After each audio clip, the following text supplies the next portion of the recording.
अस्सलाम वालेकुम। आपको पता है कि कुरान के ऊपर वीडियो बना रही हूँ और कुरान में जो अल्लाह ताला के मुख्तलिफ़ अहकामात हैं उनके बारे में थोड़ा थोड़ा सा पढ़ना और जानना बहुत ज़रूरी है कि इंसान के कबीले कौम क्या है ना, उसके बारे में थोड़ा सा अल्लाह ताला क्या कहते हैं कि ए लोगों, हमने तुमको पैदा किया, एक मर्द और एक औरत, ये है 49:13, और इसको जोड़ा बनाया और फैला दिए इन दोनों से बहुत से मर्द और औरतें, 4th and 1, और तुम्हारी कौमें कबीले बनाए ताकि तुम एक दूसरे को शनाख्त करो।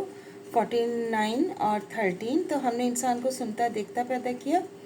76 and 2, हमने इसको रास्ता भी दिखाया तो वो शुक्रगुजार हो या ना शुक्रा। 76 and 3, और इस तरीक़े पर हम तुम्हारी नस्ल फैलाते रहे। 42:11, ए आदम की औलाद, हमने तुम्हारे लिए लिबास उतारा है जो तुम्हारे लिए पर्दा वार बदन को ढांकता है और जीनत बख्शता है, और तक़वे का लिबास इससे बढ़कर है। ये अल्लाह की निशानियों में से है ताकि अल्लाह को याद रखें।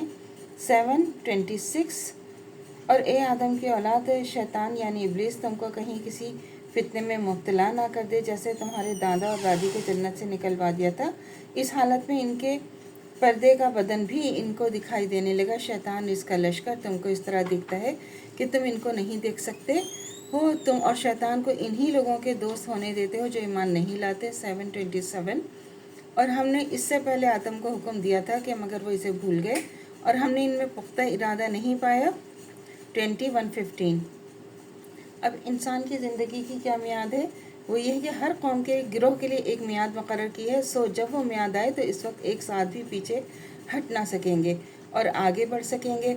7:34, सो इस इंसान से ज़्यादा और कौन जालिम होगा जो बुतों को अल्लाह का शरीक बनाकर इस पर झूठे घड़े या इसकी आयत को झूठा बताए, और जो हिस्सा इनकी किस्मत में लिखा है वह इनको मिलेगा ही, यहाँ तक कि जब हमारे फरिश्ते इनके पास आएंगे और इनकी जान कब्ज़ करेंगे तो कहेंगे वो कहाँ हैं जिनके अल्लाह को छोड़कर तुम बंदगी करते थे, और वो कहेंगे हम वो सब हमसे गायब हो गए, और अपने काफिर होने का इकरार करेंगे। 7:37, अब इंसानों में कैसे अम्बिया का आना क्या है ना, वो ये है कि ए आदम की औलाद, अगर तुम्हारे पास रसूल आए जो तुम में से होंगे जो मेरे अहकाम तुमसे बयान करेंगे, सो जो कोई अल्लाह से डरे और अपनी दुरुस्ती करे तो इनका डर होगा ना वो गमगीन होंगे। 7:35, और जो लोग हमारे अहकाम झुटलाएंगे इससे गरूर करेंगे तो वही लोग दोज़खी होंगे, वो हमेशा हमेशा इसमें रहेंगे।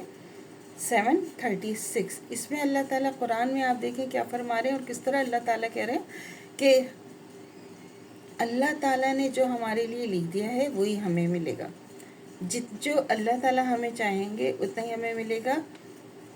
और शिर्क जो है ना, आपको पता है कि अल्लाह की शिर्क करना किस कदर गुनाह है। अल्लाह के साथ किसी को अल्लाह का ना दोस्त है ना भाई है, किसी के साथ हम अल्लाह को किसी के साथ शरीक कर ही नहीं सकते। और बार बार अल्लाह ताला हमें समझाते बताते हैं कि शिर्क जो है ना, बुतों को खाली पूछना ही ना होता बातों से, और इंसान की बातों से भी शिर्क हो जाता है। तो वो हर बात बहुत सोच समझ के करनी चाहिए कि जो देखना चाहिए कि हम किस किस्म की बात कहाँ किस लिए करें। तो अल्लाह से दुआ करनी चाहिए जो हमारा ईमान है मर्तदन तो कायम दायम रहे, ख़ात्मा बिल खैर ईमान पर हो। इजाज़त दीजिए, अल्लाह हाफ़िज़। मेरे चैनल को लाइक कीजिए, शेयर कीजिए, सब्सक्राइब कीजिए। शुक्रिया।